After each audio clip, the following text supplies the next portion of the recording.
But I mean, Lord Jamar, man, he has some lines. Yeah. Every time I rock around and show Jamal's intellectual, girls want to get sexual. But I guess I have to cope with being so dope. They want to be me, but can't see me with a telescope.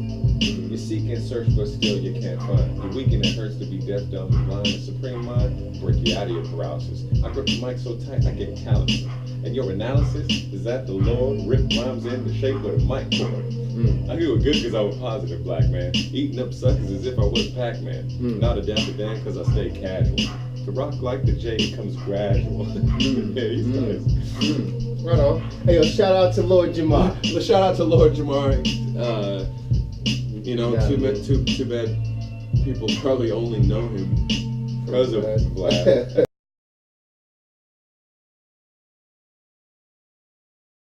First, we'll just introduce you for the people that don't know who you are. I'd like to say that probably nobody knows who I am in the grand scheme of things. You know what I mean? To be humble. I mean, there's definitely some people that do know who I am, but for the average person that's probably just going to be bumping into a YouTube video, they don't know who I am. So, my name is, it ain't nowhere. My name is Kevin Kdusky, and I represent my original crew, 5E or 5 Times Raw, and that's the foundation of everything. So that's probably what we're going to be talking about mostly. I represent another crew called Organic Produce, and then I represent currently just me and Truss, who's from those days, but we'll get into that, I guess. 5 Times Raw was the first group you were a part of? Yeah. I mean, that was like the first major name that we came up with. So basically there was 5 people. And this all stems from being a dance group back in the day. So, you know, back in the early 90s, man, it was really all about dancing. I mean, hip-hop was heavily, like if you could dance, you were hella filthy. You know what I mean? Every rapper had a dance crew behind them. Every rapper could dance. From Heavy D to Big Daddy Kane to, I mean, not every rapper, you know, but most of the bigger names that were coming out at the time, Special Ed, you know what I mean, they all had dance crews, like certified dance crews. And that's what we did, you know, it was all about watching videos and looking at the choreography. So me and my brother George, my older brother, we danced, you know what I'm saying? And we used to put together little fly routines and shit like that to these songs. And so just from doing that, around the way, we met a couple of cats in our apartment complex that somehow, some way heard we can dance. And I think it was just from some other kids in the neighborhood that, because I was a dancing motherfucker, so I would like show off, right. You know what I mean? Like I'd be like, I'd tear it up wherever I go, so motherfuckers knew I could dance. Not so much G, because he was always shy, but he could dance though. Like he really could. Yeah, he had some shit. He just wasn't as outgoing as I was with it, which would ultimately lead to his demise, but we'll get into that later too. So yeah, these guys, you know, shout out to Maurice, one of the original members, and Brian Guy. Brian Guy. We used to clown like, what's up with this Brian Guy? Brian Guy, and then my homeboy Steve Taylor, who would later become Juice, or currently known as JUI. And, you know, Brian Guy, Maurice, and Steve were all friends, but Maurice was the dude in the apartment complex. So once he heard we can dance, and he knew they were dancing and they were putting together shit, he literally just came and knocked on our door one day. Oh shit. Yeah, on some old school. They didn't have no cell phones and nothing like that back then, huh? No, like literally just like out the blue. Like we never talked to him. We'd seen him in the apartment complex. Okay. He just knocks on the door. I mean, this is about as old school as it gets. He's like, what's up? What's up? My name is Maurice. What's your name? We're like, oh, Kevin, or this is George or whatever. He's like, so word around the neighborhood is y'all can dance. And we were like, yeah. And he's like, well, shit, let's see some shit. And literally, we just invited him in their house, popped the tape in some shit just like this, and just let it rip. I think G might have actually danced first, maybe, and just G gave him a little something, just enough to know that he could dance. Okay. And me being me, like I went up there and like tried to tear that shit up. Like I was just like, fuck that. If this motherfucker want to see me dance, I'm about to give it to him. Right. So I gave him some shit, and then like after the song was done. And it was probably like Snap, I Got the Power. or some shit like that. What the hell? Because that shit, like, that was up tempo and that had a hard beat. Right. And like, if you could gig when that song came on, that's when it was time to break loose. So I think we danced to that. And after that, Maurice was like, he was just like, yeah, man. I'm like, what's up? I got a group with 2 guys. Let me bring them through. Yeah. And so we were like, okay, bring them through. So he brings through Brian Guy and Steve, and we introduced each other, and it was kind of like the same thing. Like, like basically, hey, these motherfuckers could dance. They showed me some shit, so let's just all flex a little something. So we put a tape on and had a little cypher. Oh shit! And everybody, it was kind of dope because everybody had like their own style, like within the style that it was back then. I mean, this is not breakdancing. This is not b-boying. This is straight '90s, like, you know what I mean, like more like New Jack era, I guess. Okay. I mean, it was still a form of b-boying, I guess, but when it went from breakdancing to straight like street dance type shit. And so JUI had his own little style, and everybody could do like a move that the other person couldn't do. Oh yeah. So JUI could do that shit where like you fucking dipped down like that, and fell on his leg, and then came back up and spun up, and like that was some video shit. Yeah. So whenever he dropped that shit, it was like, ooh, like ooh, he's filthy. Right. And Brian Guy was just hella tall, so the way he did his moves, it just looked fucking dope, you know. Jeed was just real technical. Yeah. You know, like he just was all about like making sure the moves are good. Maurice, shout out to Maurice, man. Maurice had this thing where he liked Will Smith a lot, so he kind of liked Will Smith had this shit called Dumb Dancing back in the day. He actually had a song called Dumb Dancing where it was just about like going crazy, going wild, going dancing as fast as you can, even if it was off beat a little bit and shit, which we were always kind of like, I don't really like that shit, but that was his thing. I could dance hella fast. Okay. And then me, I think the main thing that fools liked about me is that I would just take the moves and just do it a little bit different. You know, add a little flavor on it. So if it was like the Running Man, like everybody just did it straight forward, you know? I like did it sideways, you know? And so like fools like, oh, that's filthy, I've never seen that before. So we all had, you know, a little something to bring to the table, but that was okay, so anyway, long story short, since you want to talk about the hip hop, the rapping and shit, that's how we met. Right. We were planning on going on Showtime at the Apollo and Star Search. Okay. So like the original American Idol type thing. Okay. And we were gonna go and we would plan, you know, working all summer on this dance routine, and we'd been going to the fucking Cabana and Dad's apartments every day and just fucking killing it. I mean, the routine was filthy, man. We had a little section in the song where everybody did some solo shit. Motherfuckers was jumping over their legs and shit. Yeah. And then towards the end of the summer, like my older brother G just flips the script and is like, I don't think we should be a dance group anymore. I'm like, what the fuck? We've been working on this shit all summer. Like, you know, all we gotta do is make a video and submit it. Yeah. You know, like it's. And he was like, yeah, I don't think that's gonna work, man. I'm not feeling that no more. Like, let's rap. And at that point, no one had said anything about rapping. Okay. And so we were like, rap? Who the fuck raps? You know? At that time, yeah, literally like, who raps in the crew? Like, we're dancers. Oh, I got you. Within the crew. Okay. Within the crew, yeah. You know what I mean? And so he was like, I gotta rap. Oh, G had a rap. And so I can't remember what it was, but he spit it, and it was actually dope from what I remember. And so he spit it to me first. I think he told this to me first, and then we both went to everybody else. And it was like, all right, keep this idea. Let's rap. Yeah. And JUI could rap, but like he was just good at rapping like other people's shit. But he had the rhythm, you know what I mean? Like he'd be rapping Big Daddy Kane shit, Cool G Rap shit like that. Like he had it all memorized. Okay. So he could rap. I just don't know if he had ever written anything formally. Probably he had written some stuff, but not to the point where, yeah, I'm a rapper, you know? Okay. So Jeet spits the shit and everybody just kind of goes, whoa. Like that, okay. You might be onto something. Like that shit's actually pretty dope. So JUI was on board right away. I was hella young, man. Like I was like 11 or 12 or some shit. You know what I mean? Like what year is this? You think? That was 91. Okay. You know, maybe even 1990 to be honest with you. Okay. And so, so I really didn't even. I was on board with the idea, but I never wrote no shit. Right. You know, and I wrote one fucking song. I think if we do the history, I remember writing my first shit around when DOS Effects came out, so I don't know if that was 91 or 92, around that time. And I was so in love with DOS Effects that I wrote my first shit that was like that.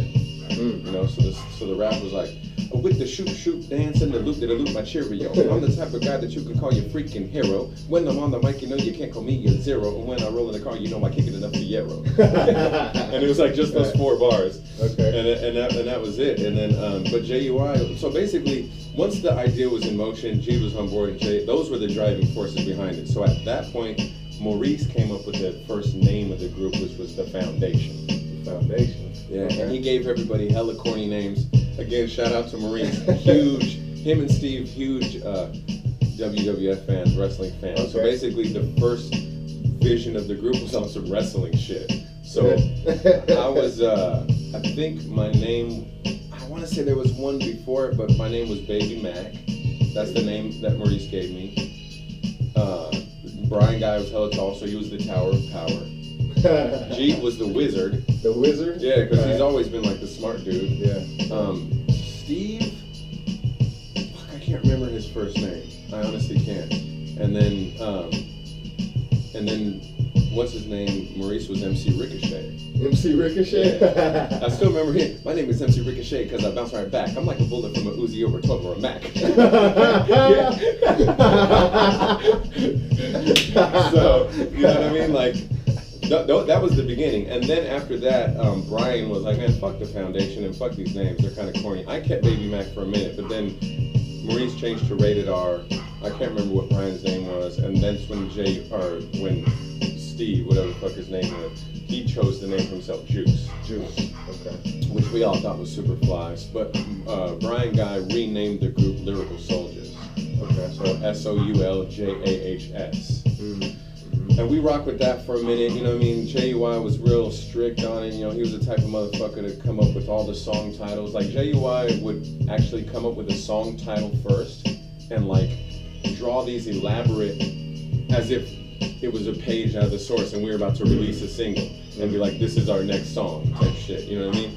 And he would write it in a book. He'd have, like, a table of contents, all that shit. He'd be like, okay, for this next project, we're gonna have all these songs, like, Bats and Boots. You know, stomp you out. You know what I mean? Like backpacks over shoulders, or you know what I mean? Okay. You know, just shit like that. And he would have it planned out too. He'd be like, produced by this person, someone hella famous. Yeah. DJ Premier, some shit, okay. You know, KG. Our whole shit was gonna be a star-studded event. And so he would say, okay, we got to do this song next. G was pretty good about doing some shit, and I was hella young, so I wasn't really writing. So JUI just got fed up and would like just write my shit for me. And then he'd teach me how to rap it and shit like that. And I can't remember like how deep we got into that before I started writing my own shit. But long story short, man, basically after like that summer ended and we got into the rap thing when school started again, the homie Brian Guy moved to Burien. We were in Des Moines at the time, and so that was just a little bit farther away. He went to a different school and shit. He ended up getting caught up. Funny thing is now he's a lawyer, but he ended up getting caught up on some street shit for a minute. And when he was still coming through every now and again, he actually wanted to go the route of like introducing another person into the group who was on some reggae shit, like some dance hall. Like he had a homie that could fucking and like we were kind of cool with it, but then he wanted to go this route where he wanted to be like gangster rap. Like he was into that shit, living in Burien, obviously. And so we just weren't with it, you know what I mean? And we kind of just drifted apart, and nobody knew what happened to Brian Guy for hella. And then it was just us 4. So JUI had came up with this idea because we wanted to keep the name. Okay, so by that time it went from Lyrical Soldiers to 5 Times Raw. JUI introduced that name, 5 Times Raw, because there's 5 of us. And of course, back in the day there was 3 Times Dope, so that was like a play off of that shit. So we turned to 5 Times Raw. We started making songs. I think I started writing a little bit at that point. And then Brian basically drifted apart. We wanted to keep the name, so JUI came up with the concept that each person is like more than one human being. Like, so we're all 1.25 of a person. That's how dope we are. So we keep the name. Eventually, as we all started to get more serious with it, and I really got into writing, like for real, that's when Maurice kind of fell off. he just couldn't keep up, you know, with the way we were doing. I mean, we were making songs like every day, not recording anything. Obviously, didn't have no beats, but we would literally sit there together and be like, okay, let's do this new song. Like on some fucking Grandmaster Flash and Nefarious 5 shit, like spit your verse. All right, this is mine. No beats going, like, you know. And it would be like real shit. Like if you didn't write your shit, it was a problem. You know, like, man, bro, like there's a deadline here. Like, you know what I mean? That's what it felt like. Because the JUI would be like, bro, this shit's due tomorrow. Like, you know, like this shit's supposed to be done. Like he wanted whole albums cataloged, like before we were even recording shit. And that's how serious it was. Like JUI didn't put no scrap paper in his book. You know what I mean? Like if his rap was done and revised and all that shit, he would rewrite it to the in ink to the point where everything was perfect, and then it goes in the book. Damn. Everything else was once the revisions and all that shit's trash. He didn't keep the old versions. Wow. You know what I mean? Damn. And so yeah, and then after when Maurice fell off, no, my bad. So then we moved to Tacoma. Me and G moved to Tacoma. Okay. So it kind of broke up a little bit, fell off for a minute, and then I ended up moving back to Des Moines. G stayed in Tacoma, and that's when I met Bits. Shout out to Bits. Who's still around, Rainwater Conglomerate, go check them out. Those motherfuckers are dope. And those are all, these are all veteran motherfuckers, these guys have been doing it. These times that I'm talking about, they're from back then. Okay. So we introduced Bits in, and then we were 5 people again. So anyway, at that point, when Bits was in it, then it got serious, because at that point, G had already got into production. You know, he had already bought like his first sampling keyboard, not this one right here, not the Ensoniq EPS 16, but the Ensoniq Mirage. The Mirage. Yeah, and we were making beats on the 4-track. We would record, you know, shit, I don't got it in here, I used to have it right there, but the 4-track, we would put like drums, bass, keys, sample, and make a 4-track beat.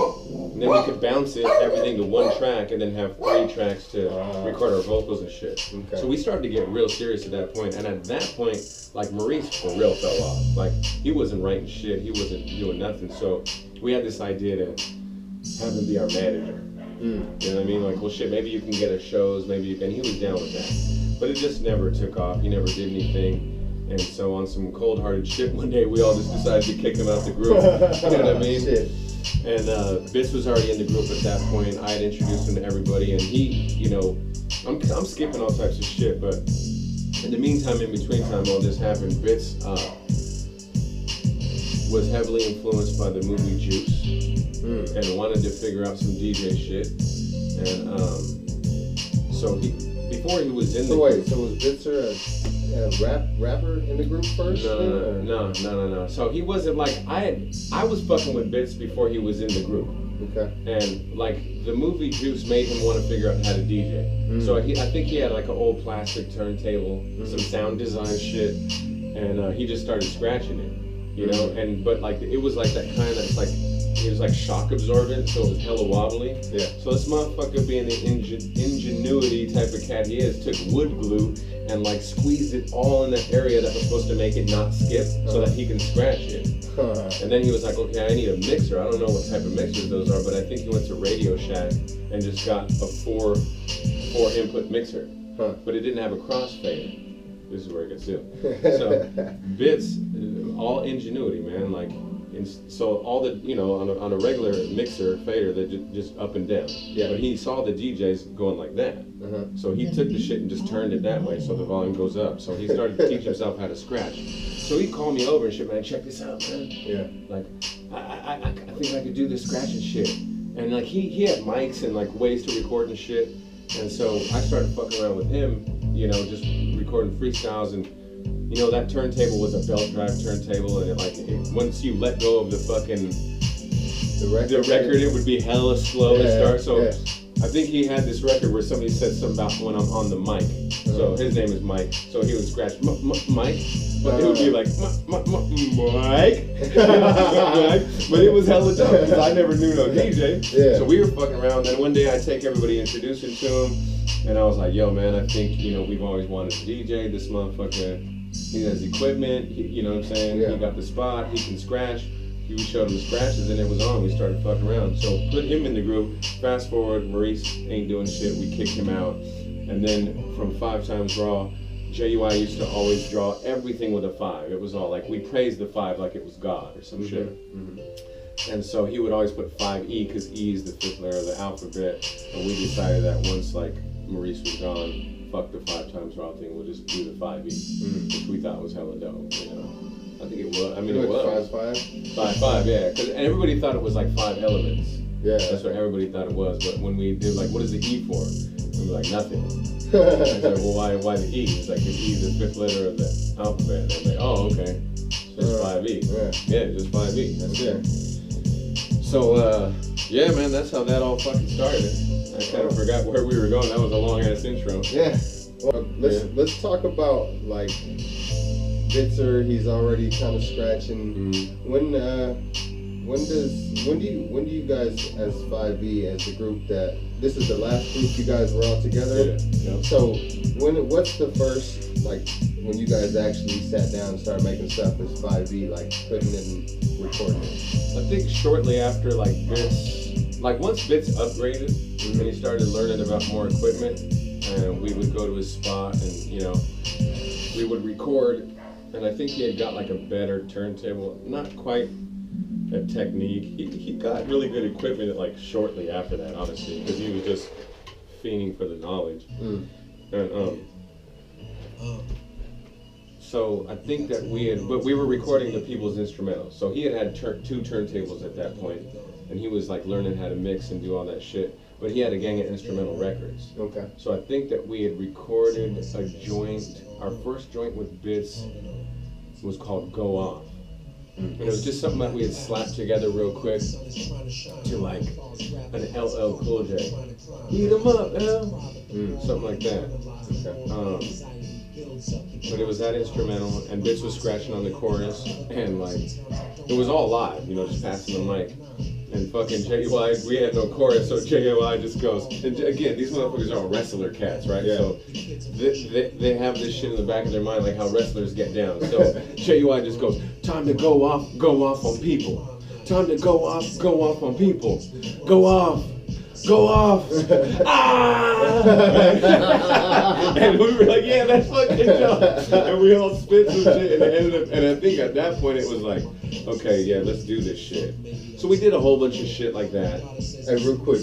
So, I know JUI, but for the people that don't know JUI, these days he's like I can imagine him saying that it's time to go off on people. Was that how it was back then, or was he more laid back at that time? No, he was hyper. I mean, is the way he spoke, was it all properly said and all of that, like how he does? Not like how it is now. Not like how it is now. You know, he was a little bit more swaggy back then. You know what I mean? Like but I mean, it was like typically like, imagine just like trying to be like your favorite wrestler, like, trying to go off. You know what I mean? Like that type of shit. We all liked wrestling though, you know, not quite as much as Maurice and JUI, but you know, so it was cool.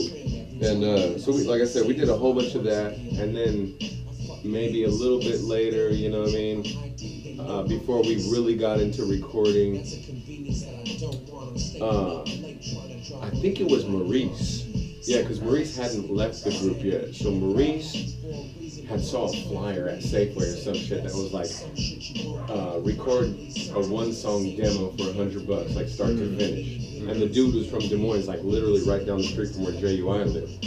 So he was like, what's up, man? I mean, that's like $25 from each of us. Man, let's make it happen. Right. So we put all of our money together, and we called this dude, and we were like, what's up, man? And he was like, yeah, come through. So we went there with nothing but like, I think Bits brought his mixer and a turntable, no beats, and just raps. Yeah. Like, we had no song planned or none of that shit. You guys just had all just different raps? Like, yeah, just different raps, you know what I mean? Just had our books with us, and the dude's like, so what's up? What do you guys, you know, and we're like, we're on some hip-hop shit. And he's like, all right, cool, I don't really do too much hip-hop, but I got all this equipment and shit to make beats. Like, we can make a beat. Okay. And so he's like, what are you guys thinking? So I think the first thing we did was, like, drums. gotta have banging drums like, off top, right? So what kind of drum sounds you got? Yeah. You know, Okay. because too at the time when we were like dinking around with making beats and shit, like we couldn't figure out how motherfuckers had dope ass drum sounds. We didn't know they were sampling drums. So any little drum machine and shit we were fucking with was like. Yeah, okay, gotcha. So like, fuck, man, how do these motherfuckers get, you know? We didn't know that Large Professor and all those guys were like sampling drums. Okay. You know, so we went over there and the dude starts going through drum sounds. He makes a pattern, you know, something simple. Which is, you know, perfect for us. That's Right. all we needed. And then he was like, so what do you want? Like, what do you want? I mean, we need some bass. I mean, it was all about drums, bass, and then something high, whether it was a horn or key, you know, piano or something. That's pretty much the premise of any dope ass beat back in the day. Okay. And so, fucking, he put some bass sounds on, and we were like, man, this bass got to be banging, and it has to sound like a stand-up bass. Like, that was, yeah, boom, boom, boom, boom, boom, boom. We wanted it like that. Like, that was the shit, you know what I mean? Okay. I mean, imagine just, like, Know the Ledge from Eric B. and I. Yeah, so we wanted some shit like that. So he's going through his sounds, he finds that the stand-up bass sound, and then he just starts playing shit, you know, and we're just kind of like guiding him through it, kind of. Right. We don't really know shit. So like that sounds okay. Yeah, we're like, oh yeah, that's dope. It's like, oh, maybe make it go a little bit lower or something. So then I think he comes up with a little lick that's like, doom, doo doom. Yeah, that's exactly what it is. Doom, doo doom, doom, doom, doom, doo doom, doom, doom, doom, doo doom, doom, doom, doom, doo doom, doom, doom, doom, something like that. And we were like, oh yeah, that's good. It's like, and then he's like, what about some horns or something? Yeah. You know? So we start going through his horn sounds, and he just plays like some little, I don't know what the fuck it was, but it was good enough, you know what I mean? Bits could already scratch at that point, so he was gonna cut on the chorus anyway. Right. And yeah, man, I mean, we laid it down. This motherfucker had some old ass school equipment where like the sequencer was like its own thing. Like the drum machine and the keyboard fed into the sequencer, and he could put the beat together. So anyway, he puts the beat together, and we just stand in his hallway and fucking record that shit. In the hallway? Yeah, lay down the vocals, and then everybody dips out, because this room was hella small, smaller than this room. And Bits goes in there, lays down the scratches, we had come up with a little fucking chorus. Oh, the song was One by One. One by one. And the dude knew how to do effects and shit, so we were hype as fuck, because he was making our voices echo and shit like that. Oh, shit. So okay. JUI had the chorus. One by one, they all falling when I'm done. Take a look at your neighborhood and see what it's become. One by one, they all falling when I'm done. Take a look at your neighborhood and see what it's become. And then at the end, it was like one by one, and the dude make it go by one, by one, by one, one by one, and we were like, oh, fancy, bro, like hell yeah. So fucking, we literally like made the one song demo. He mixed it down and gave us one copy on cassette. One tape. One tape on cassette, just the one joint. Gave him the $100, and that was it. Never seen him again. But that was the first original song we ever had. I bet you Bits has to have that shit. I know he does. Did you guys cut extra copies of it, or was I it think that? no, we just like for ourselves, just cut copies for ourselves. But I bet you Bits has that original tape. I'm willing to bet anything. And we were hella hyped though, because this dude had like blank, like real, not like TDK or Maxwell. Like you go to the store and buy blank tapes. He had like the shit like if you were gonna mass produce tapes. So it was just like the clear tape with the silver, like it was ready to be printed on. So when he gave us the tape, it just looked so clean with nothing on it, and we were like, man, this shit is like, It's like the golden ticket. And I remember fucking like everybody taking turns with our Walkmans. Like when we were walking home from that shit, let me bump it next. Oh, you know what I mean? And so we're popping my shit, and you got your headphones on, you're like, one by one. Let me get that shit next. You know what I mean? We were all fucking tripping out that shit. Yeah. And so yeah, that was the very first joint, and that had to be, man. I mean, how old are you in 7th grade? You're about 11 and 6. So 10, 12, 11, I so mean, somewhere 11, 12 going on 13. Maybe. For me and Right. Bits, I mean, JUI is like, what, 3 or 4 years older than us, so 12, 13, 14, 16 tops, you know what I mean? But yeah, that was the first joint. That shit was fucking hard. I guarantee you, for some motherfuckers that never truly made no shit and just stepped to a complete stranger and said, let's build this beat from the ground up, that shit's still hard. I guarantee you. And we were spitting. We were spitting, like, you know what I mean? Like, we were definitely spitting. I'm trying to think if I remember any rhymes from that shit. I don't, but I bet you, Jay, somebody does, and I guarantee if I spit any of those rhymes right now, they could go. Yeah? They could go. It might sound a little old school, but I'd re-swag them out. Where are you guys facing that way? Oh, recording. Yeah. Hi, baby. So, yeah, man, first joint. Sounds like fun, man. Sounds like you just went back in time a little bit right there. Yeah, it was nasty. We were fucking, I mean, we were on top of the world at that point. You couldn't tell us shit. Were you guys like, we're famous, we're making Bro, it type? yeah, that's it, man. We're about to do it because of that, you know, in those days it was all about getting the record deal. So it was like, oh, we have an official demo To send out. you know, to send out and shit. Did you guys ever get to that point? No, we never did. Because we were so excited about making music, then it was all about figuring out how to do it by ourselves. You know? Keep doing it. And between G and Bits, G was always technical, and you know, once he got a 4-track, it was kind of like, okay, yeah, we can do this shit. And then Bits got in on it too, and Bits just got real innovative with it, man. Like Bits took what we were doing and just like, fuck it. If we're gonna do this shit, let's do it. And he's still that way, man. If we're gonna do this shit, let's do it right. So he built a little booth in his bathroom. We called it the head booth. The head booth. Because this motherfucker,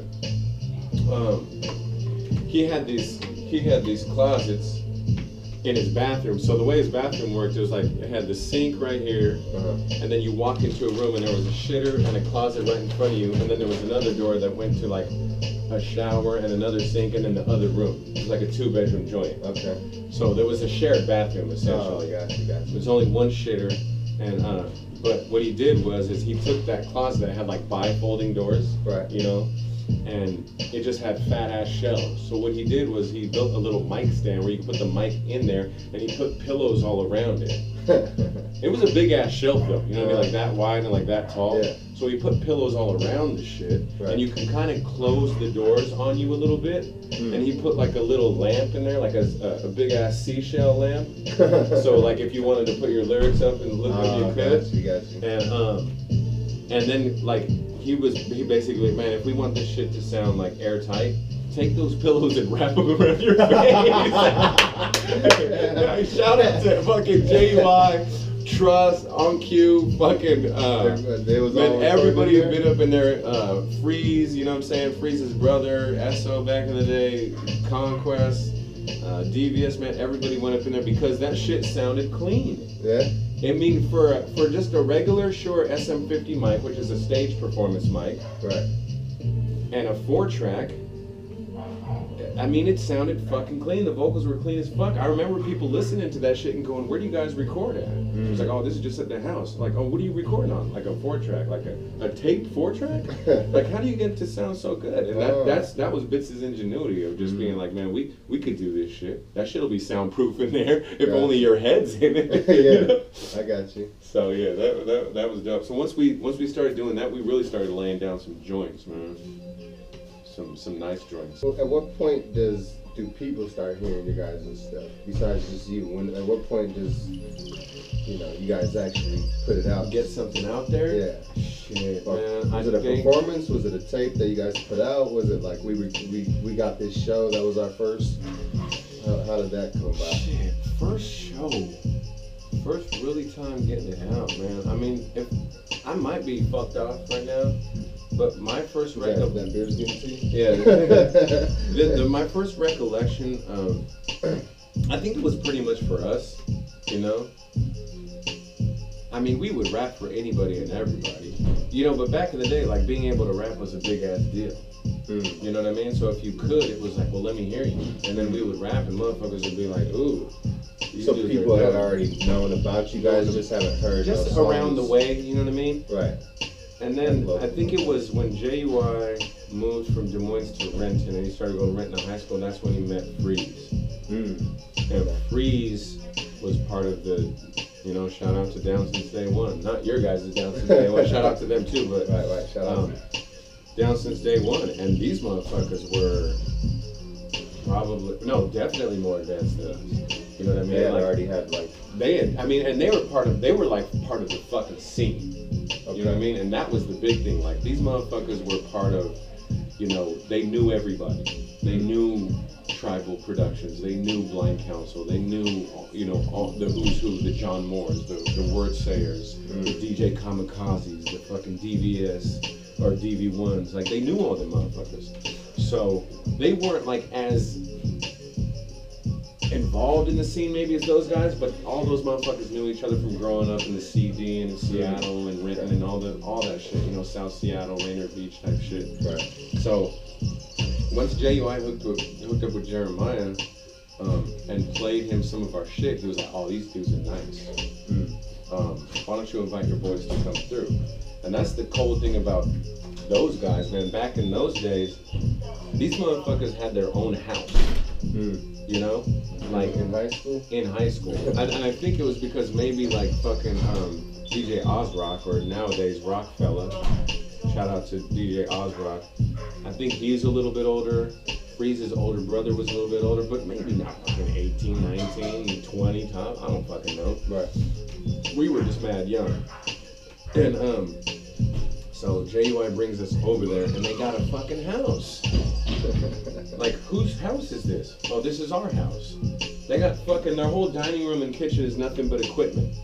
EPS 16s, fucking mixers, turntables, everything. And their motherfuckers are just sitting there drinking, smoking, like kicking it. Yeah. Just like a flop house type shit. Like, motherfuckers are coming through, in and out.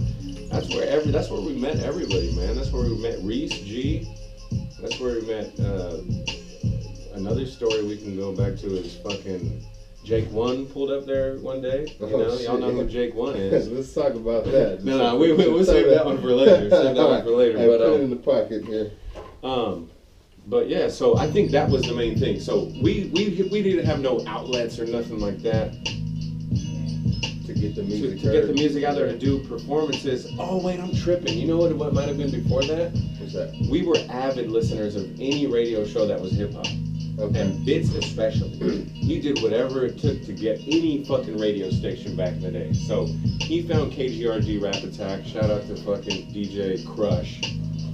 B Mello used to DJ on that show. And then DJ, the little Asian dude, I can't remember his name. Nasty Ness? No, that's way before. Not Nasty Ness. DJ, not Qbert. That's from Digital Scratch Pickles. But anyway, another Seattle DJ, and these motherfuckers were real dope, and they would DJ like once a month there.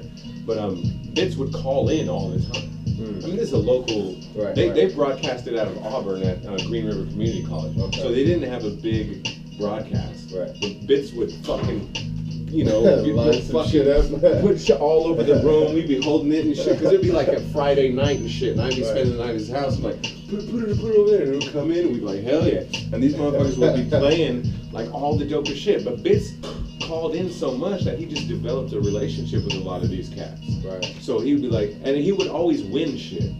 You'll be the third person to call in and win this new wax or some shit. And it got to the point where DJ Crush was like, okay, somebody else got to win. You know what I mean? You can only win once a month type shit. Okay. He made him change the rules. He made him change the rules. Because Bits was probably like one of the only motherfuckers that was tuning in every time they had a show. You know?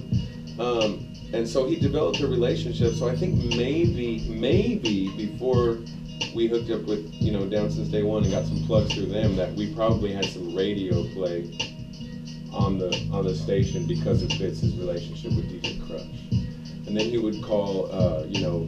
What songs do you think those were at that time that you guys were fucking, the first one had to be Ah Wee Wee.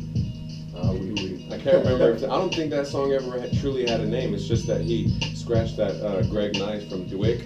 Not for free, maybe I do it for charity. But he goes, ah wee wee. Yeah. And so, man, that was a fucking banger. And somebody Bits probably has that shit too. Because that shit was fucking nuts. That beat was off the chain. And it was like a sex song. And I was hella young. I didn't know shit about sex. And I was talking all types of foul shit. JUI was talking all types of foul shit. Bits, or G wasn't in that song. No, it was just you. It was just me and JUI. And I think like, because we had recorded that song, that was like one of the first joints that we did with like an original beat and chorus and scratching and everything. And that was besides that one I told you about. Right. And I was at Bits' house, and that shit came out so clean. Like, man, we were proud of that shit. And I think from that we recorded 3 other joints and had a 4-song EP. So Bits was like getting busy sending that shit out. So, and that must have been the tape that JUI played to Freeze. Okay. And so Freeze was like, yeah, you guys are dope, come through. We came through, met them. These motherfuckers are doing shows, like really doing some shit, had good connects. And they just took us under their wing, really. And especially, man, around that time, Native Son, shout out to Native Son, I think he was kind of fucking with Tribal Productions, but was like migrating to being down since day one, like changing groups on some old school shit. I left this group now, but this shit doesn't happen no more, right? Like I left the Eagles, I joined the Rolling Stones type shit. And so, man, when he heard us, he really fucking liked us. Yeah. And I think fucking Native Son is just the type of fool to like look at the bigger picture.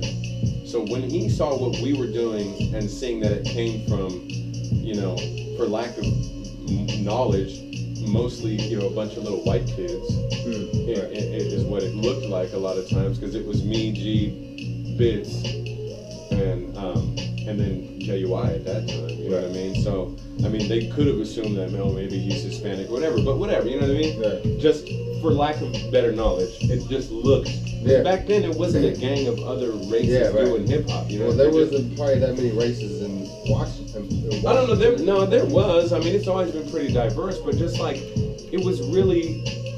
I mean, if you listen to the radio or looked at TV, I mean, the white folks in hip hop were far and few between.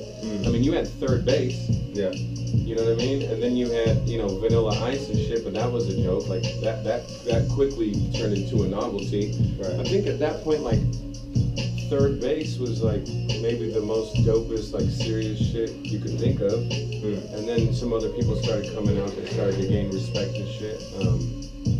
So yeah. So I think like Native Son, once he like heard what we were doing, it was like, wait, y'all motherfuckers are doing this? Like, who made that beat? Like, oh, bitch did. You mean that little kid made that beat? Yeah. Who did the cuts? He did. Who's rapping right there? Oh, that's me. Yeah. You're talking that wild shit about fucking bitches? You know what I mean? So he was going, okay, this is crazy. Yeah. We got to do something. So basically, we kind of became like picked up under the wing of the Down Since Day One umbrella, which was actually, they had their little crew called O&E, the original Northwest Eclectics. And so we kind of got picked up under that, and basically they just started giving us shows. So anytime they had a show, they'd be like, hey, come do a song, or come do 2 songs. Open up for them, or just rock with them. I mean, it was like Wu-Tang. You know, these motherfuckers, they were the Wu-Tang of the Northwest for sure, O&E, Down Since Day One. So it was like Down Since Day One, Reese G. So if anybody wants to connect this shit, Reese G is the older brother of Kerry Stacks. Now, if you listen to any Northwest mob music, and you know who Kerry Stacks is, he does songs with everybody from the Bay. Yeah. You know? Yeah, I've seen him with. You got songs with Jack. Yeah. You got songs with who's that Cookies dude? Who's that? The dude with the cookies. Oh, Burner. He got songs with Burner. He got songs with everybody. He probably got some shit with Mozzie by now. Oh yeah, absolutely. So yeah, that's that connection. And then they had like this dude Dorian D. Like they just had a gang of motherfuckers, you know. And they were truly, it was like the dopest shit for them to be called the original Northwest Eclectics, because they really were eclectic. It was a crazy mix of people. I mean, you had like some serious like gangster hustler motherfuckers standing right next to, you know, somebody who was on some quote unquote what we would call now woke shit. You know, dreads, bell-bottom pants, beads. Right, you know what I mean? Right. Talking some, you know, freestyle fellowship type of shit. Yeah. And then they would do songs together. Right. And it just all worked out, man. They had like, they were just dope, man, in general. So we got sucked up onto their shit. They gave us a gang of shows, and that was probably like our first exposure. I would say our first like full-on show was at this big-ass hip-hop, local hip-hop show in the summer of 92, maybe 93. And it was called Funky Fat. Funky Fat? Funky Fat in Olympia. If anybody's old school, you know Funky Fat was like the summer jam for like local hip hop. They had fools from Olympia, from Tacoma, from Seattle. I mean, everybody was there, man. Oh, shit. Fucking Beyond Reality, Blind Counsel, all of Tribal Production, Pros and Cons, Specs, I think, was there back in the day with whatever crew he was. It might have been like the Crew Clockwise or True Believers crew. Fucking DJ King Otto, man. Wordsayer and fucking Source of Labor were there. Just, man, crazy. Six in the Clip. Like, just anybody who was anybody was at that show. And I think their group was just O&E. So they hit the stage and just was like, come out here with us.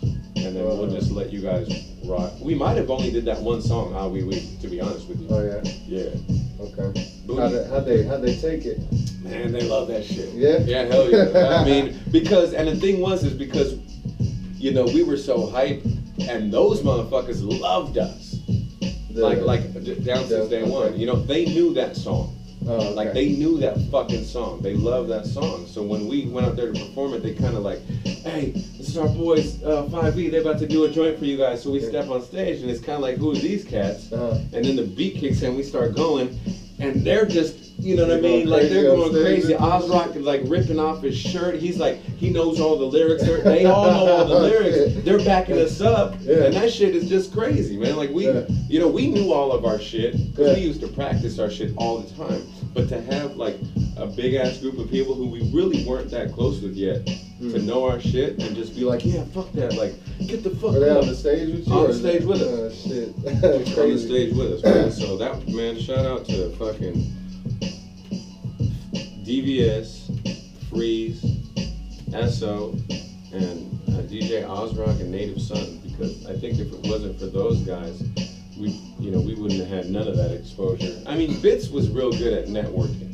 So, I mean, I got to give credit to Bits too, but those guys really took us in, you know. That was the foot in the door. That was the foot in the door. And that was our foot into, like, getting recognized probably by, like, some of the who's who of hip-hop back in the day. You know, if anybody, like I said in the beginning of this shit, probably nobody knows me. If anybody does know me, especially from back in the day, it's because of that shit. Like, anybody from who if you can holler at DJ B Mello today and say, do you remember something back in the day in Olympia called Funky Fat? I guarantee you he'd say hell yeah. And if you ask him, like, do you remember 5E? And he'll be like, yeah, them little kids. Those little kids were dope. I bet you, you know? Right. I bet you anything. Wow. Yeah, so that was our first show for sure, I would say. Okay. Yeah. Real quick, since you did bring it up, though, let's talk about the first time you guys ran into the now world-renowned Jake One. The world-renowned, one of the dopest producers to ever come out of hip-hop, probably. Yeah. It's crazy that his name gets mentioned alongside Jay Dilla, Premier, and Pete Rock. I mean, I've seen his name pop up in arguments of who's the dopest hip-hop producer. Right. And he deserves it. I mean, he's super nice. But yeah, so the first time that we ever ran into Jake One was at the DSD One house. So we were over there just chilling. Was there a name for this spot? What was you guys calling it back then? I don't know if they had a name for it. They probably did. You know, I don't know what they called it though. All right. The spot. The spot. The spot. You know, Spot. it's always the spot. Okay. So we're chilling, and you know, like I said, there's always a gang of random people coming through. Well, anyway, we're chilling. I think we're getting ready to leave, honestly, and then Native Son comes through. And man, like, shit was just, like, if I could just really just put shit into perspective, like, life was like a movie back then. Like, life was really like a video, you know what I mean? Like, we would really be chilling somewhere, and then someone would come through, and it was like, oh, Native's here. Like, you know, nowadays you see kids get together and they're like, what's up? You know? Yeah. But, like, the days where we're from is like Native comes through and everybody's like, oh shit, what's up? And you know, it's like, oh, peace, peace, peace, peace, peace, peace, peace, peace, peace. You know, much blessings. You know what I'm saying? Dapping everybody up in the room like, yo, check this out, man. I got my boy with me, and some random white dude comes in, just kind of a, you know, I don't want to disrespect him and call him nerdy or anything like that, but just not what you would expect at that house at that time. Okay. So he comes through, I think they had an EPS 16 plus. Type shit, and they're like, yo, we just recorded this joint. A song? A song, Native and him, like he produced the beat. Right. And I think that through Native they might have known him a little bit, And his name was, I think, even Jake One back then. Yo, what's up, everybody? This is Jake One. This fool got some beats. We just recorded some shit. And I can't remember the song that it was, man. It might have been some shit called Addictions or some shit like that. If I'm not tripping, it might have been a song with him and Reese G called Addictions or something like that. Maybe I'm tripping. Someone's gonna listen to this and go, nah, fool, it wasn't that. But anyway, they put it in the comments. Yeah, put it in the comments, yeah. The only people that have commented is anybody who was there. Maybe if Jake One sees this, he might remember that. I'm talking about the house on Rainier in South, right off of Rainier, up the hill from the McDonald's. Jake One, you remember that shit. And he comes through and they played the joint, and it was fucking bananas. And everybody was like, he made that beat? Yeah. Like, yeah, he's dope. It's like, damn, this motherfucker's filthy. He was nice back then. You know what I mean? And I don't know how long he had been making beats or what, but I mean, clearly, he because, back then it's like, if anybody was doing anything, it was somewhat impressive. You know what I mean? Just because it wasn't hella easy like it is now. Like, you had to really figure out how to do this shit. So if you could also do that shit and make it sound like it's something as dope as a Premier beat or something, or any of these guys, Large Professor, then it was like, wow. So that was my first experience with Jake One. And he was nice back then. He was nice back then, man. And I think everybody knew it. Like, at that particular moment, everybody was like, this dude is fucking. Did you guys try to like, hey, can you got any beats? Like, you guys always strictly, it's funny because like you had said the other day when we were talking about this on some personal shit, like, man, why you only fuck with Trust? Yeah. Because that's pretty much how we came up. It was always like, you had your DJ. It was always like, it's us or nothing. You know what I mean? And like, we don't really fuck with strangers. Like, for us to be fucking with DSD-1, that was a step. But we only fucked with them because we felt like they were as dope as us, and like we connected with them through JUI. So, you know what I mean? Like, it was never no shit like if we met somebody who could rap, like, oh, let's do a song together. It's just like, okay, yeah, you're good. So am I. What do I need your verse for? I'm just as dope as you are. Keep it in house. We just kept everything in house. So no, it wasn't like that. In fact, even when it was down with DSD-1 and shit, it took us a minute before we ever collabed on anything. Yeah. Yeah, they would just do their thing and we would do ours. Well, thinking about today and what you know now, would you think you would have been more likely to reach out and kind of collaborate with other people, or was that just like how, like, this is hip hop, this is how you do it, you got your group and that's your group? No. Fools were collabing. we just weren't. Fools were collabing. Bro, we're gonna be different. We ain't fucking with nobody. It was like this thing where we were dope and we knew it. And it was like, you want to fuck with us, we don't want to fuck with you. And it was almost as if, like, not that anybody in Down Since Day One or O&E was whack, but it was kind of like, we don't want nobody fucking up our vibe. This is the shit that we're on. Like, if you come in and rap, like, you're kind of gonna just not do what we're trying to do. I see what you know what I mean?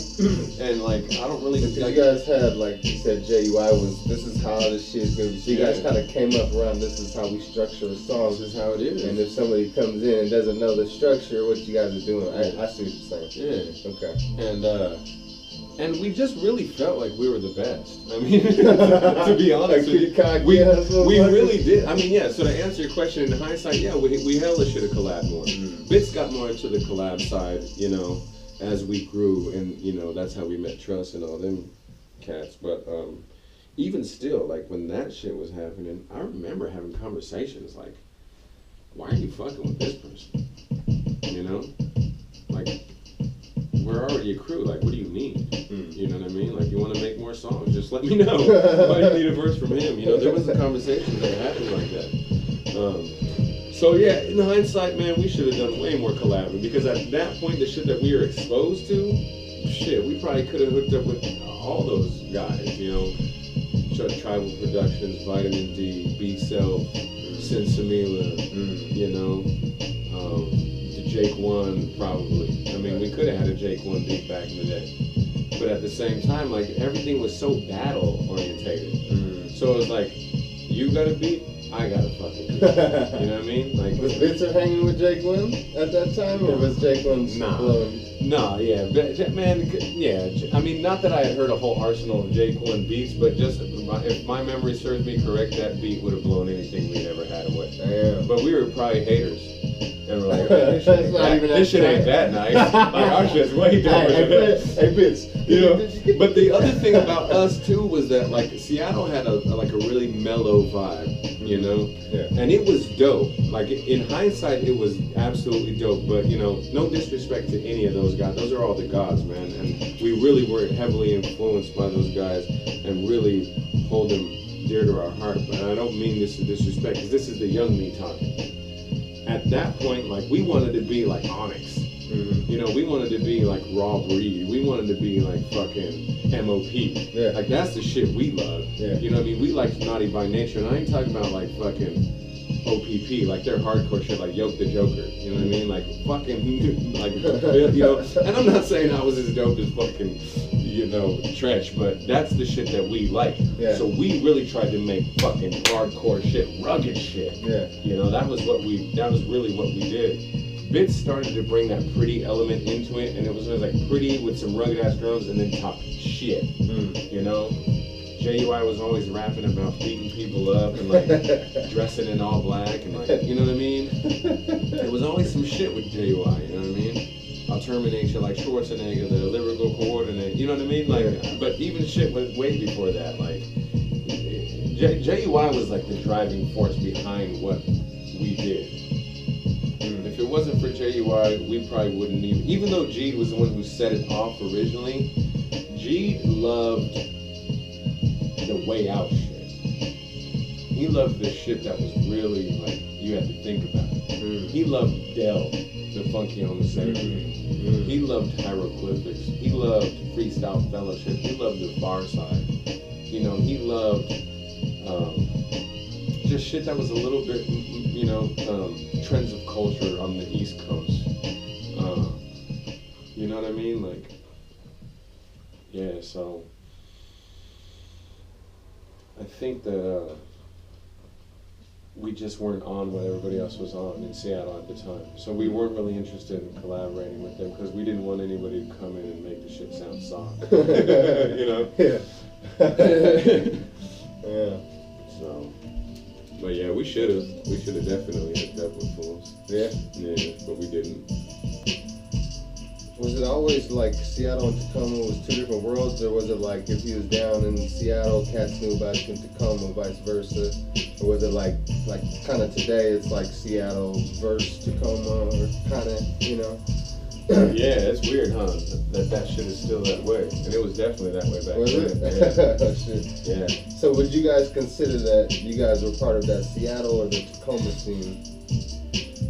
You know, even though we had the connection with maybe down since day one in 5E, but bridged the gap from Seattle to Tacoma. Really, probably that. You know, I'm not gonna take credit for anything, but yeah, man, it was different because basically back then in the early '90s, like Tacoma was like mad grimy, Right. You know, Grit City. You know, I mean that's how you get these names. Tacoma, I mean, in Seattle it was more like the Hollywoodish, cause even like with some of my homies, it'd be like, well, you guys are from like the city, like that's Hollywood, you know? Yeah, exactly. And I think that's what it was too. Like Tacoma was grimy, and it was known to be like really gang oriented. And not that there wasn't gangs in Seattle, but for some reason Tacoma got that rep, probably because it was smaller. It didn't have that city. There was really nothing to do too much, you know what I mean? And Hilltop, you know, was just in the news all the time. Another shooting in Hilltop, you know, Hilltop Crips, it was bad news. And that's really what everybody knew. But if you were from Tacoma, then you knew that the east side was just as bad. You knew that the south end was just as bad. You knew Lakewood was, you know, it was popping everywhere. Right. But the news always was, probably shit was happening everywhere in the Hilltop. Right. You know, I remember like at one point for 1 year, Tacoma was like the #1 most violent city in the world. I mean, I think it had more shootings and gun-related, like gang-related murders than like any other city in the world at the time, or in the United States. And you know, Tacoma Aroma, I remember there was a thing in the News Tribune, and it was like a drawing that somebody had wrote, and it was like Mount Rainier, and there was like steam coming off, but it was like from a gun, and it was like Tacoma's new aroma. You know what I mean? That's how they were pushing the agenda. So people from Seattle, and again, someone's gonna tell me I'm fucking dead ass wrong. Yeah, I'm from Seattle, I used to always go to Tacoma, and probably there were. Right. But I think for the most part, like, people didn't come down here just because it's like, I think you could go back to some Sir Mix-a-Lot tracks and he talks about it. He talks about, like, if you go to Tacoma, you know, them boys don't play down there type of thing. And so I think there's always been a little bit of a beef. Like, yeah, Seattle, y'all motherfuckers got the city, y'all ain't hard, y'all ain't from here, y'all scared to come down here. And, you know, in hindsight, you know, the people from Seattle were like, don't come up here with that nonsense, Right. you know, because we would fuck you up too. Right. You know, don't be bringing none of that shit up here, and plus stay your grimy ass down there. Right. You know, stay your grimy ass down there. So, but I think in the hip hop scene, that attitude bled into the hip hop scene as well, because not only that, but we got to keep in mind too that, like, rappers are always from a hood of some sort, right? Right. So if there's rappers down here from Hilltop, you know, maybe they don't fuck with Rainier Beach cats. Maybe Right, they got beef with cats from the CD. I don't know all the hoods in the CD and Rainier Beach, but I'm sure at the time there was beef. Right. And also, just the styles were so different. A lot of fucking, like, gangster-ass West Coast shit from Tacoma. Right. Not too much traditional boom-bap hip-hop shit coming out of here. Yeah. Ever. Mm-hmm. Ever. Right. You know, to this day. Yeah. You know? And so, when you did hear Tacoma artists, it sounded like Tacoma. You know what I mean? And if you were from Seattle and you were a source of labor or a blind council or a Sinsemilla or some shit, you Was the gangster even so, like, let's say, we know, what's the name of those guys? from here? Narcotic. Narcotic. So they're kind of some gangsters. Yeah. You could kind of classify them in gangster. Was it a lot, even that, like Seattle gangster was a lot different than the Tacoma gangster shit, is what you're saying? Well, Like, yeah. even that was two different worlds? To use that as an example, hell yeah. Yeah? Because they had vitamin D beats. Okay. You see what I'm saying? Right. I got Motherfuckers were down here really on some funk, like slapping shit. Like the shit that you're hearing coming out of the Bay right now, like that's what they've been doing, you know what I mean? Yeah. Coming with the motherfucking thing, with the thing. That's why, like, when I hear all that shit, I'm like, man, that's old school shit. Like, you know what I mean? But it's all coming back because the Bay Area, I think Tacoma's always been heavily influenced by the Bay. It had to have been. Yeah. Because it's always had that kind of a vibe, you know. I don't know if somebody came up here with it or whatever, but yeah, it's always been gangster shit down here. And there's been shows where you've had both type of groups in it. In fact, that Funky Fat show did have those. Right. But it was kind of like if you were a hip hop head when they were on, you were kind of like, Yeah. you know. And if you were on the gangster shit when the hip hop heads are on, you were like, yeah, fucking 1 2 1 2, throw your hands in the air. Right? Like, that's, you know, how long are we gonna do that? Yeah. And then they get on and start, you know, and we'd be like, these motherfuckers, you know what I mean, ruining hip hop. Leave your guns at home. You know? That type of thing. Because we're hip hop purists, you know what I mean? Like, so they never really meshed.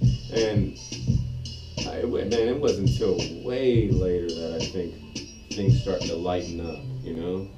I mean, we were probably the most hip-hop cats out here other than Tilson. Was Tilson from Tacoma? Yeah, Tilson's from Tacoma. He's from Spanaway, I think. Or Parkland or Spanaway. And then they had a group back in the day called Flytrap. And those motherfuckers were nice. Yeah. Yeah. I know Tilson. I only heard probably the one you guys had and whatever the one was on Get Down the Middle, huh? And yeah, that was Classic Elements. Yeah. But yeah, Flytrap had been out. Fuck Bits, you know, with his always reaching out to people and connecting with them. He had hooked up with Tilson, and that's how they ended up doing that one song together. So, you know, it was those guys, it was us, and then it was Jalil. Oh, and Dead Presidents. But I think Dead Presidents were from Olympia. Olympia, North Tacoma. Yeah, and they were like a band. Dead Presidents were a band. Like on some Roots type of shit? Yeah, yeah, and they were filthy. They were real good. Was that pre-Roots or when Roots was already Yeah, Roots were definitely out. Yeah, Okay. definitely out. But those were probably the main. Oh, and then Black Anger. Black Anger's from Tacoma. And Black Anger, actually, okay, now that I'm thinking about it, that was the one crossover act that was from Tacoma and got mad love in Seattle. Oh, okay. Yeah. I forget the dude's names. There was 2 rappers and a DJ. And their DJ, I can't remember his name, man, but he was fucking dope on the beats. Yeah? Yeah, he was real dope. Bitz used to fuck with them too a little bit. Just like Bitz hooked up with everybody. We never really did collabs with people, but he would get to know everybody. Good relationships. Yeah. Saeed, DJ Saeed, DJ Saeed, motherfucking Eve. And that motherfucker. Yeah, when we're doing this, man, you can find all their shit on YouTube. Play some of their joints too, because those are the 2. You know, shout out to the 2 rapper dudes. But I think they're shining star, like a lot of people back then. Not so great raps, amazing beats. I mean, when you talk about like, I mean, let's be honest. You know, whoever fucking Jake One was producing for here, where are they? Jake One's, you know, whoever Vitamin D was producing for it. Shout out to B Self and everybody from Tribal, but where are they? I mean, you know, I love all those guys, and they probably still make songs on the deal. And I know that, you know, Infinite and Narcotic and all those guys are, you know, are starting to, you know, make music again and stuff like that, and that's dope to see. But at the end of the day, people know Vitamin D, people know Jake One. You know, I don't know who knows Saeed, but I mean, long story short, he was dope. So to answer the question, you guys would definitely be part of the Tacoma hip hop scene? Yeah, definitely. I mean, people, because the thing is, you know, they saw us with DSD1, but we weren't really out there all like that. You know what I mean? Like, we went for shows and shit like that, and people knew us, and it was all daps and half hugs and shit, and it was all good. But like, you know, after the show, we went back home to Tacoma. So yeah. But the thing was we couldn't really get love out here. Because you guys was Because in the typical Tacoma Yeah, shit. because we were on some hip hop shit. So, you know, fast forward a little bit when we did start doing shows out here, like we got no love. You know, when we would really start to like get some shows, motherfuckers would be staring at us like, are y'all done yet? Like, this shit's corny, because if you weren't on no fucking hustler or gangster shit, and if your beats weren't like 808s and like, you know, synthesized beats, like that shit wasn't dope. Nobody wanted to hear break beats and jazz loops. You know what I mean? Not when this motherfucker just got up and was like, with Hilltop in the motherfucking house? What's up, cuz? And the fucking crowd's going crazy, throwing up rags and shit, and then we get up there and we're like, yo, the lyrical spiritual. And they're like, you know, who the fuck are these motherfuckers? You know, so we got more love in Seattle. So you guys were Tacoma by where you stay, but kind of more of the Seattle vibe, but still, you know. That's where you guys got your love from, though. We got more love. We got more shows where people were actually fucking with us, and but at the same time, we didn't get the love that we probably could have got because we just weren't in the scene as much as we should, because we lived down here. And you know, Bitz lived in Des Moines, so he started fucking with people a little bit more. And as 5V really started to disassemble, Bitz started really reaching out more. You know, he did some shit with Gabriel Teodros back in the day. Shout out to Teodros. He did some shit with Jason Black when they first became Silent Lambs. I think Bitz, if I'm not even tripping, Bitz might have recorded like one of their first joints with them as Silent Lambs. Because their manager was the dude who put out Classic Elements. Bitz might have even came up with their first logo, that little SL thing. I might be tripping, but I know that there's a connection there. So I know that the guy from what's his name took him over to record over there at Bitz's house. And so Bitz started to really branch out the more we kind of fell off as a group, you know? this is this kind of close or way before? When did you guys get on the Classic Elements? That was that was like the end. So Classic Elements is what, 96? I think. No. I think it was 97 when we were putting everything together, and I think he didn't release it till 98. So I can't remember how Bits hooked up with that dude from Impact Entertainment. We might have had a show somewhere, and he heard us. And the dude was a military dude stationed at McCord. So he was fucking with a lot of people at Tacoma, but he would go to Seattle. So he was fucking with both people. That's why on that Classic Elements, you got more diversity than like on 14 Fathoms Deep, where it was just pretty much a Seattle. That was pretty much a tribal compilation. Yeah, pretty much. Yeah. But I think 14 Fathoms Deep was actually put together by the dudes from Pros and Concepts, if I'm not tripping. Pros and Concepts was an old school group who weren't very dope. No disrespect, you know what I mean, but I'm gonna keep it real. They weren't very dope, but they were very involved in the scene, and they like had their own record label, you know. So they put that shit out. Okay. But yeah, so he was doing that, and that's why you have more diversity on that. And I think he hit up Bits after a show or something. Was like, yeah, I like you guys. I want to come through and listen to some more of your music, you know what I mean? And I think, bro, if I'm not tripping, the day before that fucker came through was the first day we all got drunk. Oh shit.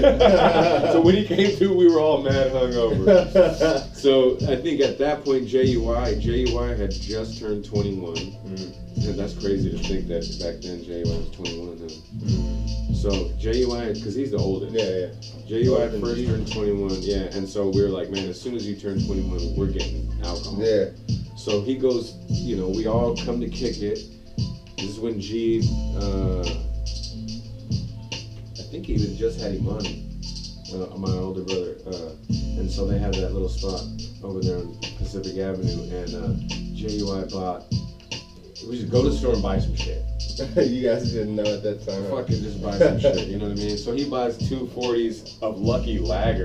And I think it was just because they were like $1 back then. They were 99 cents. So he buys a couple of 40s of Lucky Lager, and then he buys a couple of bottles of Mad Dog, MD 2020. The Tom Tomper. And I still remember too, because I never drank this shit ever again, Banana Red. And we got fucked up that night, and then we had to wake up in the morning because the dude was coming through, and we played him some joints, and he ended up really liking that, the Paradox. Oh, he picked the song. He picked that song, yeah, because I think one of the songs he had heard was the original Paradox, and he liked it, but when he came to listen to more, we had played him that remix that Bits had just done. Oh, yeah? Like, Bits did that shit behind everybody's back. Oh, yeah? Like, he just... But you guys had the reverses, so... No, because we re-recorded it. Oh, so at first he just put the beat to the original lyrics. And then the guy liked that shit, and then fucking Bits and JUI and everybody mutually agreed that my verse wasn't hot enough. Shout out to when you could tell that to somebody back in the day, and they just had to eat the fucking humble pie and be like, fuck it, I'll rewrite it. But I mean, probably it's a good thing I did, because the next verse was doper than the first one. Yeah. I agree. And, see? And yeah, so he came through, heard that, and then he was like, yeah, I want to use that one. And we all fucking agreed, because when we first heard that remix from Bits, we were like, yeah. Some heads, some original old school homie heads like the original one better. Just because it was so fucking rugged. That's a traditional G rugged ass beat. That was G. Like fucking, you know, we would just do dumb shit. We wanted to be so fucking rugged that we would do dumb shit like sample something and just play. Okay, so if anybody can see this shit, this is the type of shit we were using. So we would put the sample in there and just automatically play the lowest key. So it would be like some, you know, jazz shit or something like boom, boom, boom, boom, boom, boom. But when you played it, it was like boom, boom, zoom, zoom. And we'd be like, yeah. That's the one. Zoom. Or, no, see, I'm about to do like some trap shit. It wasn't like that, but we would make it work. Like, yeah. Like, yeah, that's it. That's the one. Yeah, like we would just do shit like that all the time. Like that's we wanted. Like we had this one fucking song. I can't remember the name of the actual song once we recorded it, but we used to have funny names for songs before we'd give them a name, and it was, I think it was called Sugar in Your Eye. Sugar in Your Eye? G had just wrote on the disc, Pour Sugar in Your Eye, or something like that. And so it was just like some piano shit that was like somebody playing, and we played it hella low, so it was like, you know, just like yeah, that's the shit. So yeah. That's the Mirage, or that's the EPS? At that point, they had upgraded to the EPS. EPS The 16. Plus? The Plus, yeah. Did you guys skip from Mirage to Plus, or? I think we did. I think after Mirage, G had done some homework and figured out that Ensoniq had made newer and better shit. And I think at that point the Plus was already out. Yeah, so he got the Plus, Bits got the Plus, and then G got the ASR 10. He was the first to break the Yeah, ASR? ASR 10. And then Bits got the ASR 10 with the purple screen for all you fucking, y'all know what I'm talking about. Bits used to always want the 88 keys version, that big ass fucking bitch. But yeah, so once that shit started happening, it was cracking, it was on and popping. Like we were recording, we're fucking making beats, well they're making beats.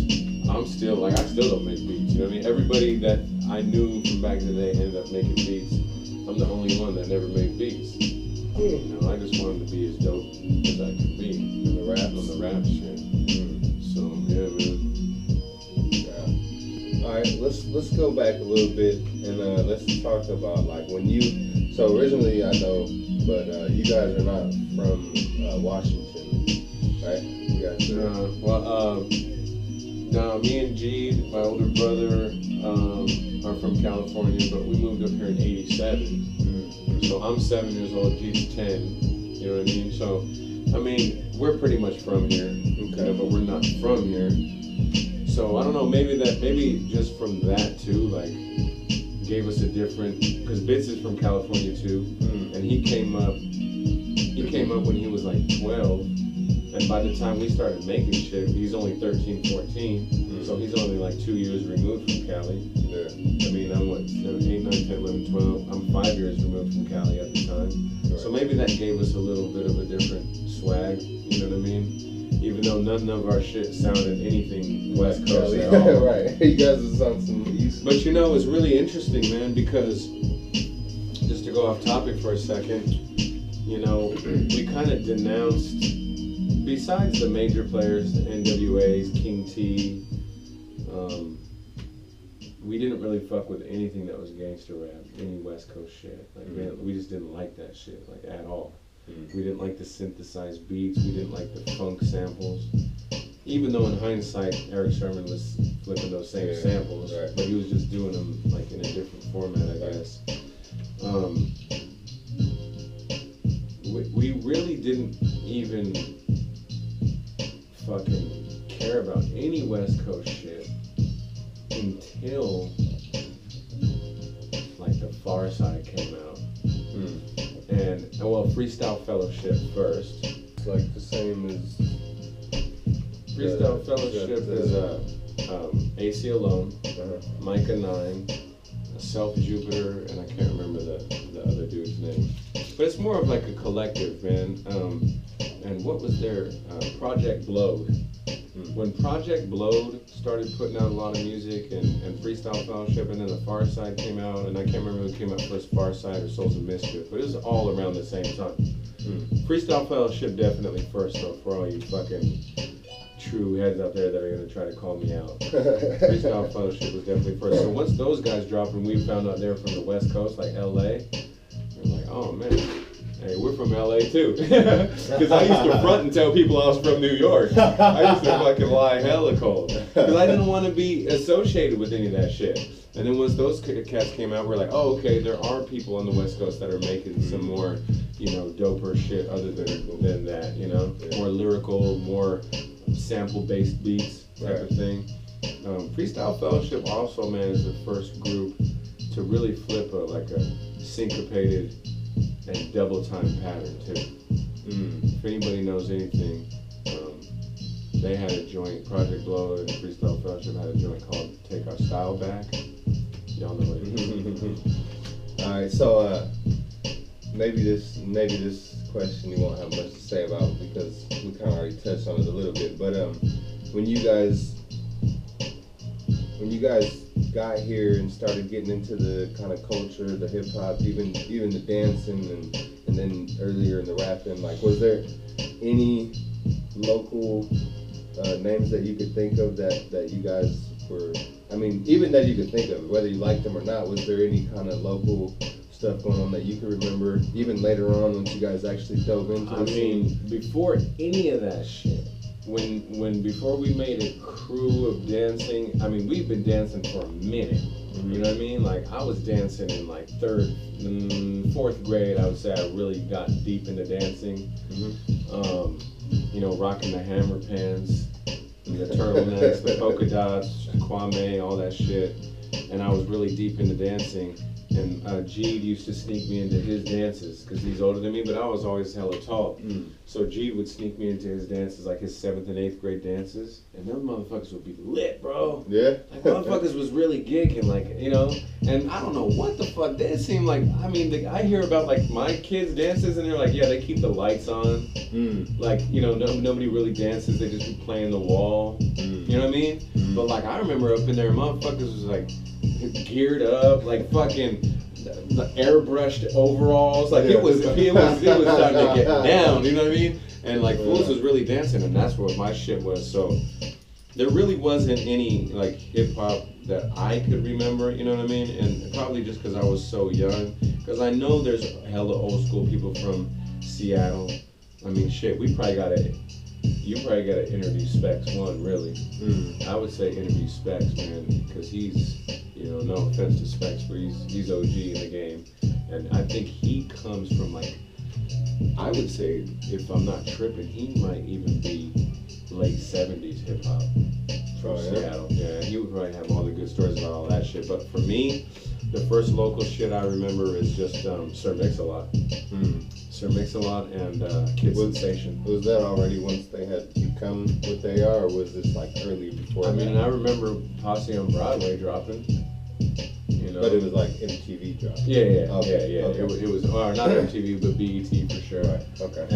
And probably at the time I didn't even necessarily know anything about Seattle or, you know, that he was from here until other fools knew, like, oh, he's from Seattle. Like, oh, okay, you know what I mean? Yeah, because I didn't know. I was hella young. I never, you know, I mean, I'd probably been to Seattle with my parents and shit, but I wouldn't have known that he was on, you know, 23rd and Jackson. You know what I mean? Like, looking for some yeah. action. I mean, I know now, but back then I didn't fucking know. So when people, but he did have the Space Needle in the video and shit like that. So, you know, you put two and two together and you're, oh, okay, he's from here. And then Kid Sensation came out, and he was down with Sir Mix-a-Lot, so we knew he was from here. So those are the first dudes, and all those guys, you know, they had dancers and shit. So yeah, that was the first local shit I could fucking remember. And then as you guys, you know, got more into the scene, was there any other cats outside of, you know, your circle that you guys can remember that was pretty dope at all? I mean, obviously the tribal guys, I mean, they got what, like 1,005 people in their crew. Yeah, man. I mean, I would say that probably the first local motherfuckers that we heard and liked and was like, ooh, what are these guys doing, was probably Tribal. And I can't remember how maybe from the radio. I can't remember how we to those bits or listening to the listening local to radio that shit, and they would, you know, those guys would play some local shit. And at the time, man, it just seemed like, and then going to shows, just going to local shows. We really liked Tribal, man. We really did. It wasn't our style of what we wanted to do, but fuck, man, I mean, with Topspin and Vitamin D on the beats, like, you couldn't go wrong. Those beats today, if you go listen to Untranslated Prescription, so that was one of the first things. So G, man, he was good too. He was really into it too. And so I think somehow, some way, we figured out about Untranslated Prescriptions.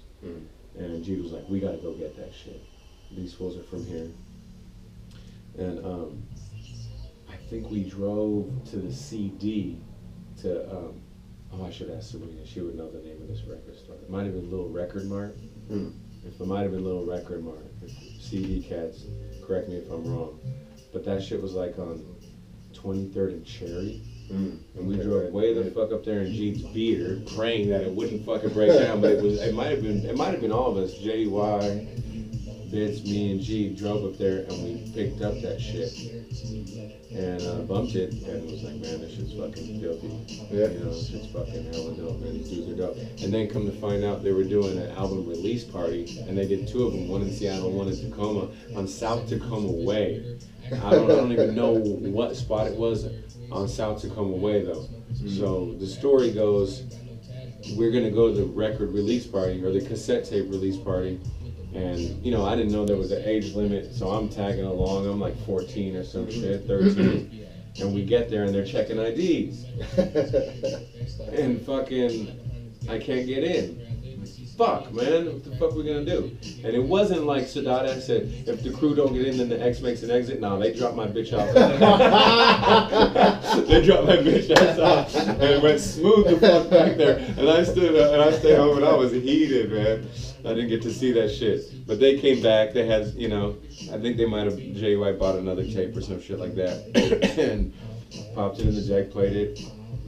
It was dope, man. Yeah. That was my first memory of some real underground local shit. And those motherfuckers were nice. Yeah. Some better than others, you know what I mean?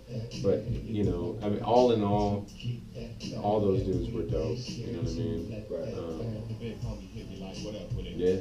So. What about now one of my personal faves out of Tacoma was Black Caesar. You guys remember them? Oh, I'm tripping. Okay, so going back to that conversation of who out here was on some hip hop shit, Black Caesar definitely was, but they weren't called Black Caesar in the beginning. Shit, I should call Trust right now. What were they called before Black Caesar? Anyway, they had a different name, and it was just Big Who. It was still Hooligan. He never changed his name. And then who's the other dude? Have Not. No. Have Not was down with them. The light-skinned Asian dude. His name was Tommy Gunn. And then he changed his name to some other shit. I can't remember what he changed his name to, but yeah. And they were out here doing shit, but they were like a hybrid, I would say. You know what I mean? Like they kind of went both ways. Like on some gangster shit, definitely some gangster, some hustler shit, but I think their choice of beats, they were just different, you know what I mean? They had to be influenced by some, because like on that album they had rock, right? From well, they were on the soundtrack. I can't remember what movie it was, but they had a sound. They were on a soundtrack. Oh, they were on the Ride soundtrack. The Ride, yep. And that had, I think, just Rock from Helter Skelter. But they were making big ass films that back song? then. I think so. Wasn't it? No. That was just them. No. We're gonna have to go back and check. We gotta check that. Go to YouTube. Yeah, you know about the song. But anyway, at that time, yeah, they were making a lot of moves. And they were going to the East Coast a lot. So they had that East Coast influence, but they also had that Tacoma shit. So some of their shit was like really rider music, but a lot of it was like just hip hop, you know, it's like some boom bap shit. And the way they both rapped had that heavy Tacoma feel to it, especially Hooligan. Did you tell me the other cat on there was an Asian dude? I think he's mixed Asian. I think he's black and Asian. Right. Yeah, so yeah, they were dope. Those guys were dope.